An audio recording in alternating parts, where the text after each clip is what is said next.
যেরকম চায়নাতে আছে আপনার পিএলএ, পিপলস লিবারেশন আর্মি, কিন্তু চায়নার আর্মি নয়, এটা সিসিপি, চাইনিজ কমিউনিস্ট পার্টির, এটা ওরকমই ওরা ইসলামিক রিপাবলিকান গার্ড এখানে আপনার জামাত ইসলাম বাংলাদেশ বানাতে চলেছে, বা জামাত ইসলাম ইস পাকিস্তান। এখানে একটা বিষয় আমার খুব প্রাসঙ্গিক বলে মনে হচ্ছে, আমরা তো এই রাজ্যের বুকে খাগড়াগড়ের মতন ঘটনা দেখেছি, সেটা আপনিও জানেন।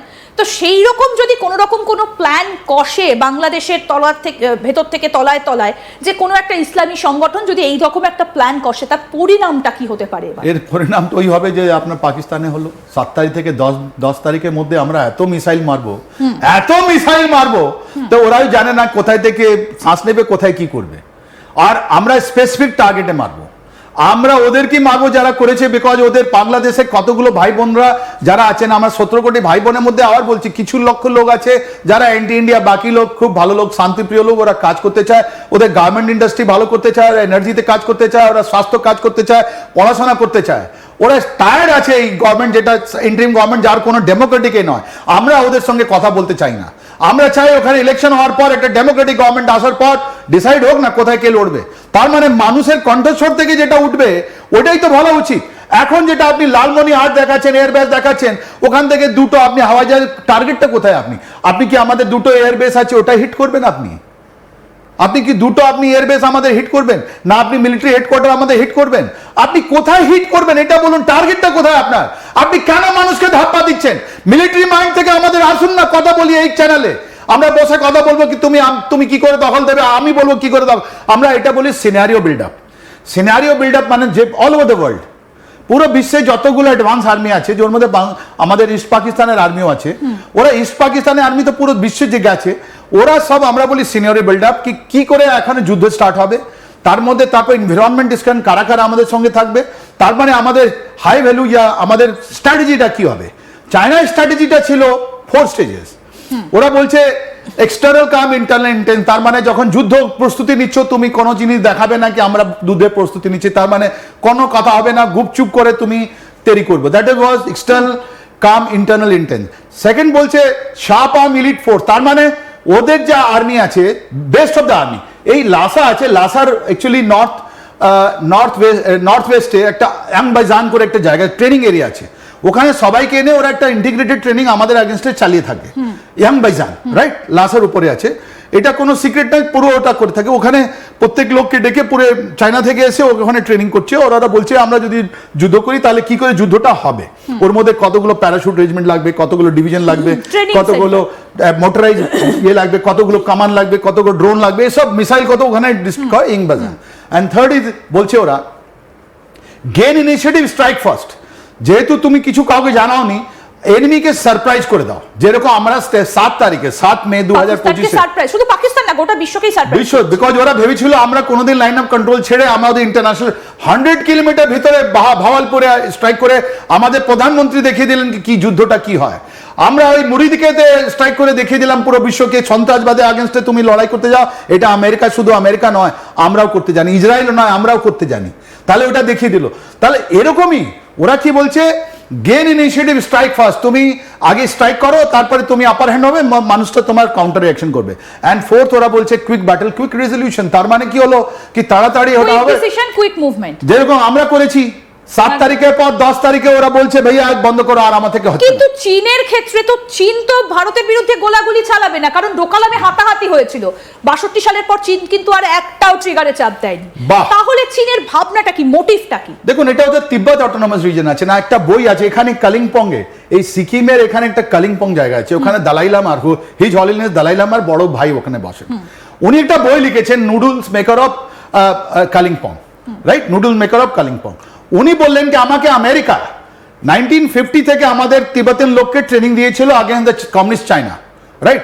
তো ওখানে আমেরিকান যে সিআইএ ছিল ওদেরকে নিয়ে আর একটা সব ডিক্লাসিফাইড আছে, বই লিখে দিয়েছেন উনি। ওই বইতে সব লেখা আছে কি আমেরিকা কি করতে চাইছিল, ওদের বেস ছিল বাংলাদেশে, ইস্ট পাকিস্তানে ছিল, তাইওয়ানে ছিল, নেপালে ছিল, ওখান থেকে আগেইনস্ট চাইনিজ কাজ হতো, রাইট।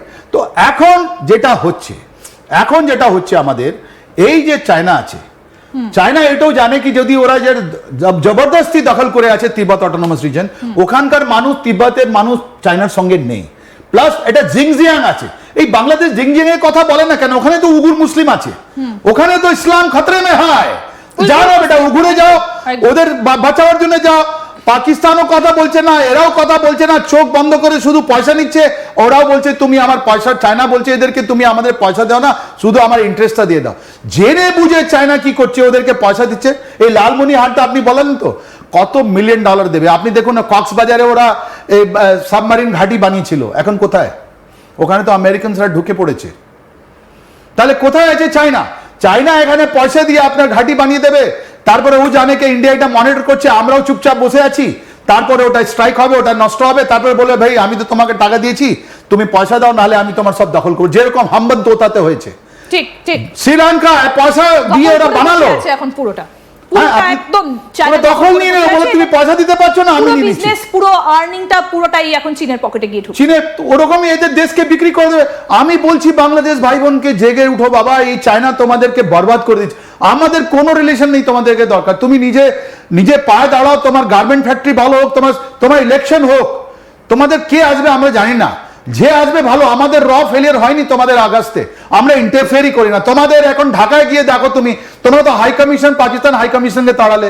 তোমাদের চাইনিজ যেটা এম্বাসি আছে, কখনো ম্যাঙ্গো ডিপ্লোমেসি, কখনো কোনো সেমিনার, কখনো বলছে আমরা দ্য মোস্ট ফেভার্ড নেশন, এসব বকওয়াস আছে। তোমাদের যতগুলো এরা এজিটেটর ছিল, কত টাকা নিয়েছে ওরা, টাকা দিয়ে আমার মনে হয় কি যখন আমরা যুদ্ধ করতে প্রস্তুতি নেব বাংলাদেশ থেকে, ওরা সব ডাবল সিটিজেনশিপ আছে ইউনুসকে নিয়ে, যতগুলো তোমাদের এ আছে ইন্টারিম গভর্নমেন্টের লোক, ওদের ডাবল সিটি, ওরা পালিয়ে যাবে। কিন্তু স্যার একটা কথা বলুন, এই যে লালমনিরহাটে তো চীন এয়ারবেস বানাচ্ছে, তারা পরিকল্পনা করেছে এবং ঘাস কাটা শুরু হয়ে গেছে, আমরা যতদূর খবর পাচ্ছি, এটা আপনিও জানেন। কিন্তু বিষয় হচ্ছে, যদি এখান থেকে কোনো কিছু একটা উড়ে এসে ভারতে পড়ে, অপারেশন সিন্দুরের পর ভারত দেখিয়ে দিয়েছে যে ভারত কি কি করতে পারে। চীন তো এখানে টাকা ঢেলে ইনভেস্ট করছে, সার্বদাই ভারত রাখেনি, এটা কি তাহলে থাকবে মানচিত্রে? এটা আমার মনে হয় কি বেশিক্ষণ লাগবে না, যখন এখন এটা লালমনি হাটের এয়ারবেসের কাছে শুধু সামরিক জিনিস নয়, ওরা নিজে ইন্টেলিজেন্স লোককেও বসাচ্ছে ওখানে, ওরা হসপিটাল তৈরি করছে। আচ্ছা, যেখানে শুধু একটা চায়নার একটা জিনিস আছে, যখন আপনাকে পয়সা দেয় যা কোনো প্রজেক্ট নেয়, ওরা লোকাল লোককে ওরা দেয় না। বালুচিস্তানের প্রবলেম কি আছে, ওরা যত জিনিস বানিয়েছে ওর মধ্যে সব ইঞ্জিনিয়ার যতগুলো লোক আছে সব চাইনিজ, ওরা কোনো লোকাল লোককে চাকরি দেয় না। এখানেও যখন বানাচ্ছে বা এখানে যখন আপনার হসপিটাল বানাচ্ছে, ওর মধ্যে লোকাল বাংলাদেশি বা ইস্ট পাকিস্তানি লোককে ওরা জায়গা দেবে না, ওরা জায়গাই দেবে না। ওরা নিজে লোক বানাবে, রাইট, বানাবার পর কি করবে, ওরা ছেড়ে চলে যাবে। আর যখন এটা ছেড়ে চলে যাবে, এখানে তো আমাদের একটা নজর থাকবে, যেহেতু ওরা চাইনাজ ন্যাশনাল এখানে এসছে, আমরা তো নজর রাখবো ওরা কি কথা করছে। এখান থেকে যখন একটা জিনিস উঠবে, ওটা উঠতেই পারবে না, উঠতেই পারবে না। যদি উঠলো হাওয়াতেই শেষ। আমাদের সিস্টেমগুলো এই শিলিগুড়ি করিডোরে যে এবং এটাও সিস্টেমগুলো, বলা হচ্ছে যে এখান থেকে নাকি ওরা স্যাটেলাইটের মাধ্যমে নজরদারি চালাবে, টেকনোলজি ট্রান্সফার হবে। হতে দিন, এটা পুরো বিশ্বে আমাদের স্যাটেলাইট নিয়ে আমরা